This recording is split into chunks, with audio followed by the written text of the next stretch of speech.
All right. Hey, Peter. This is Alex. I'm going to give you a quick example first of how the drum trigs are like I intend them to work.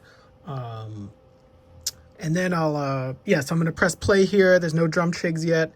And then I'm going to add kicks to these notes over here. And then you'll hear you'll hear the kicks being added.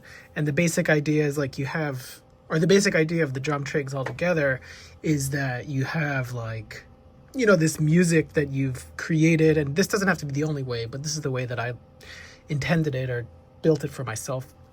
So you create this music that's has harmonic and pitch and rhythmic content on its own, and then you want to add drums to it, like drum triggers.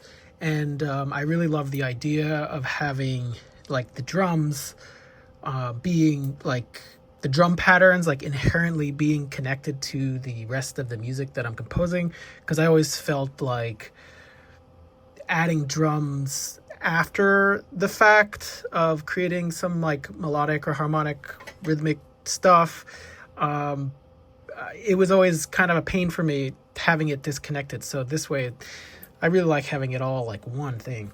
Okay, so what I'm going to do again, I'm going to hit play here. You're going to hear some music. I'm going to add some kicks to these notes, and then after that, I'll turn it all off and just give a quick idea of the setup, how to set it up. But right now, basically, I have synths, and then this is the TR8, so the drum sounds will be coming from there. All right.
So that was the basic idea.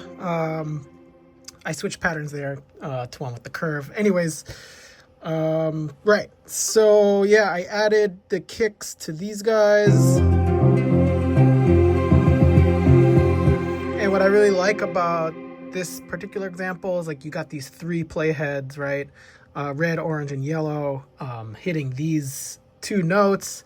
And whenever those two notes are hit by any of these three playheads, then the kick is triggered.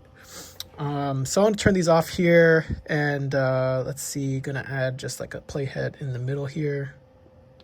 It's a little hard in my awkward positioning. Anyways, so let's add a note, and then I'm going to turn off the note from sending to any of the synthesizers. So these outputs are the synths, and then press it back, and you can see, so it's triggering, but nothing's being sent yet. I'll add number 1 here. So that's the kick.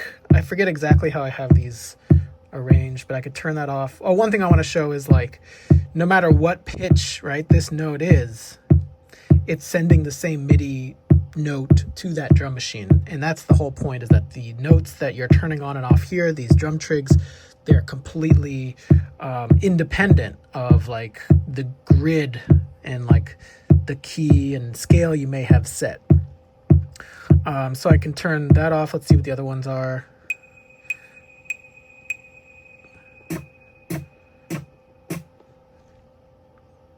Let's see, I got some hi-hats here.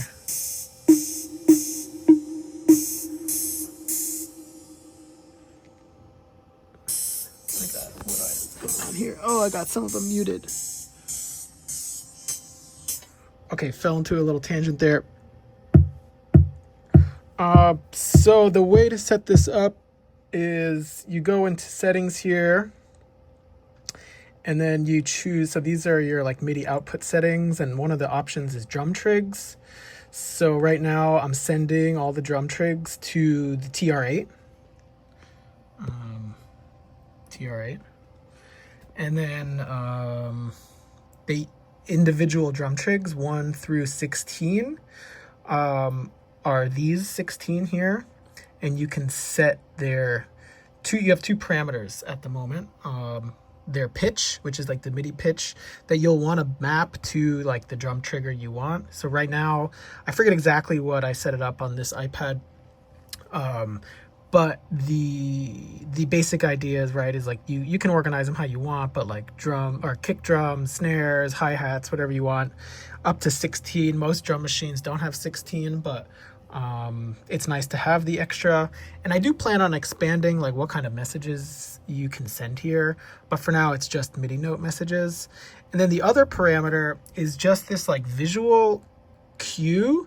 So you could choose which corner, right? So like watch when I'm gonna turn the brightness down here. Okay, so when I turn this on and off, you could see the corner of the note becomes curved or rounded, right? Round seek note corner. And seek note is like one of these sequence notes on the main grid or on the note grid.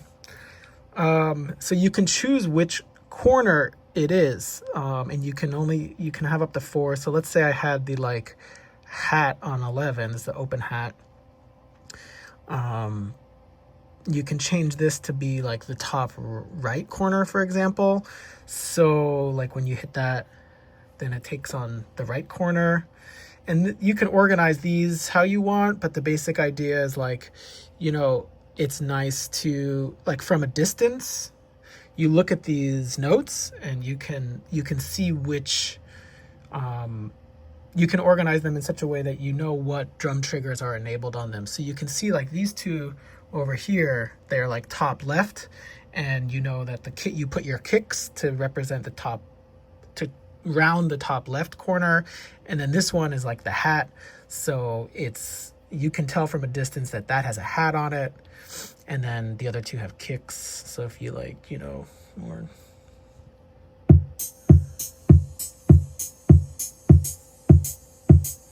Anyways, yeah, so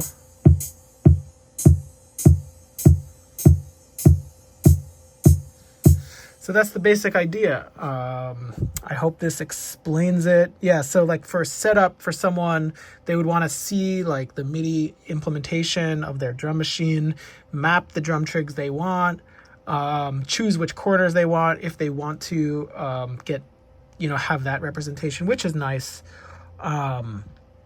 Especially, you know, splitting it up between like having one corner be kick, another corner be snare, a third corner be hats, and then the fourth corner could be other stuff. And yeah, that's pretty much it. I think that's everything. I guess one more thing is like, let's say here, I can go back to pattern here.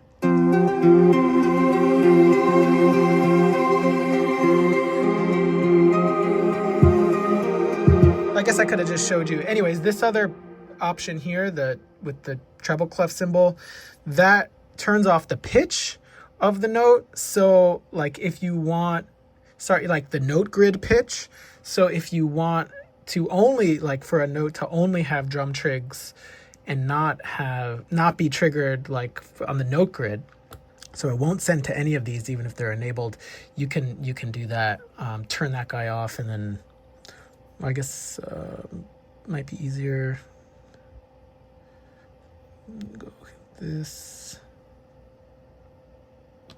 So yeah. So this one, right? So if we could turn it back on.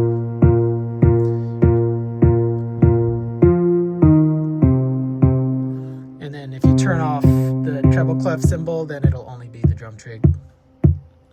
I guess that's it. And then another last thing here, these routings allow you to turn off certain drum trigs for certain playheads. So let's go back to this one more time, turn the kicks on to these guys.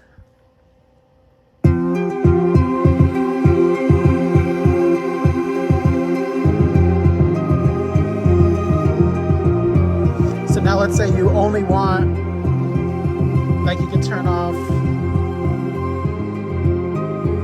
So now only the red one is actually, so now only the red one has like the kicks going through, the others don't. So if I turn the red one off as well, there would be no kick drums, right? Anyways, that's pretty much it. Yeah, drum trigs are really awesome. I found to be really awesome. I made a ton of music using them. They're a bit difficult to explain. I haven't even touched on it in any of my videos or anything. So yeah, thank you for looking into this and offering to do this article on it.